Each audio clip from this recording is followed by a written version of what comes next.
Hey, what's up, guys? All right, so today we're going to talk about high interest loans and why they are applicable, like why you would use them and why you can, or how you can benefit from them. So we have this conversation all the time. We talk with people about what we're doing, cool projects we're working on, and then eventually the interest rate conversation comes up and people are always curious, what are you paying for interest? So when you tell somebody that you're paying 10 or 12% interest on a property of yours, people think you're absolutely crazy. So that's what this video is all about. I just want to explain to you why you would do something like that. So this is all set up on a property that we actually did. The structure is different. I wanted to simplify it for you guys so it's nice and clear, easy to understand. So the flip property is a purchase price of $225,000, reno and fixed cost. So your fixed cost is your holding costs, your gas, your utilities, your lawyer on purchase and sale, and your realtor on sale, etc. And then your sale price. So you ran all your comps. You know the price is about $365,000. So your rough profit is going to be $65,000. Okay, so now you have the deal. You put it under contract. You put it under contract in your personal name or your corp name, and depending how you have it structured. But you always put the and or assignee clause. And what that allows you to do is basically transfer the contract over to your investor's name. And there's other reasons for that, but I'm not going to go into it. So you have this property, you underwrote it, you know the area is good, you know your rental costs are very close, you know your fixed costs are pretty close, and you know you'll be able to sell it for a good price. So now you figure out how much you can pay in interest. So you can pay 10% interest for this deal. And you need a $300,000 investment. So the $300,000 comes from here, and that works out to $30,000 a year. So you send this pro forma out, you build it up on a sheet, you send it out to your investors, and then you get an investor that comes back and says, I have $300,000, I want to invest, I'm happy with the 10%, let's do it. So you go through the deal, all is well, everybody gets paid out after the 6 months. Well, he's been getting paid out this whole time. You paid him $15,000 over the 6 months, and you're left with $50,000. So this price should have been put into the fixed cost, but I just wanted to do it this way just to explain it. So that's not that much money. Like I would do deals like that all day long versus people that are stuck in the 3% conventional financing mindset. Like 3% is the most I'll pay. Like people get so stuck on that sometimes and they lose deals because of it. Like if you can close quick, close cash, close no conditions on the day of the seller's choice, you're going to get a lot of properties, especially when you're going against people that need to put like bank financing conditions, inspection conditions in their offers. So that's the benefit of doing this. Like if you have a couple cash people that you can work into your investments or work with on your investments, you should have no problem keeping the pipeline full. So what we actually did on this deal, we didn't do an interest rate and we didn't do monthly payments. We did an equity position for the investor. So he actually got 40% of the profits when we sold it. So after like the deal's done, he didn't get paid at all until we sold the property, and then he got his initial investment back for $300,000, and then we paid him another 24 or something thousand.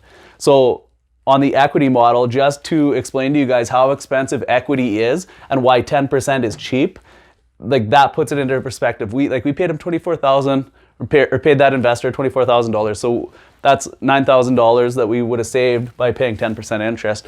So, and we're happy to do it. It was awesome. It got the deal done. It's what worked out for us at the time, and we're happy we did it. And if we had to, we would do it again. But I just want to explain to you guys how cheap 10% is. Like it's a difference of tens of thousands of dollars sometimes. So like I would have paid 15% or 12%. Like you still would have been ahead of the game. You still would have saved money versus the equity method. So I'll do another video more in depth on that, but I just wanted to try to explain a little bit. So now I'm going to transfer it over to the multifamily side of things and try to run an example for you guys on a set interest rate or the debt model investing. So I'll use the same number so it's apples to apples. Now, say you needed a $300,000 investment for this property. The most I could pay on this property with an interest rate or the debt model would be 5%. So it works out to $15,000 a year in interest-only payments. So that's $1,250 a month in interest-only payments. Now that is extremely important, you guys. You need to like if you're paying only interest, you need to run out your projections. You need to figure out how you're going to pay this original $300,000 back. So there's going to be 3 things that you look for when you purchase. When you're using the debt model investing, you want to make sure that you're buying something extremely below market value, or there's a huge value add, and you need a large reserve. Like you need to know that if you run a net loss, that you can cover all the expenses. Because no matter what on this investing model, the investors need to be paid their payments monthly. They're like the bank. So like I'll run through all this, but it's extremely important to keep that into consideration. So you need to underwrite your deals correctly.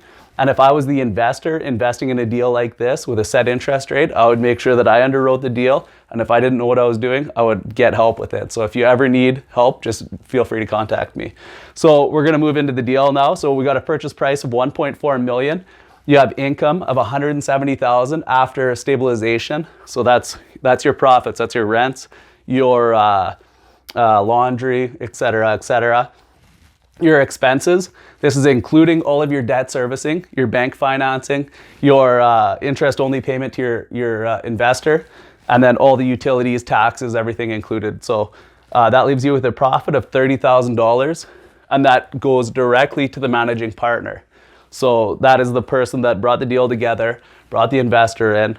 Now, the managing partner, the benefit to doing it this way is you own 100% of the building, you get 100% of the appreciation and 100% of the capital pay down.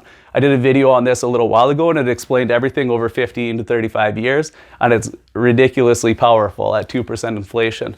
So that's the benefit of doing this. But like I said, you need to do your due diligence, because if you underwrote this a little bit harder and say it was $160,000 in expenses and you were left with $10,000 profit, it's still a good deal depending on like the demographics, where the building is located, how much you have in reserve, all these, there's a lot of variables.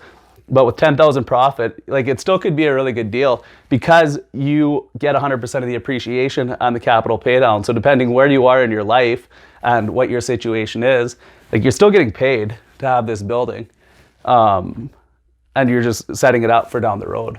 So yeah, that's basically why or how it works with interest or debt investing. So like, I don't know if you can see what I mean about the 10%. Like you can't pay 10% because you would be upside down. You'd be negative on this. Like 10% on 300 is $2,500 a month. So that's double. So that eats up a lot of your profit right there.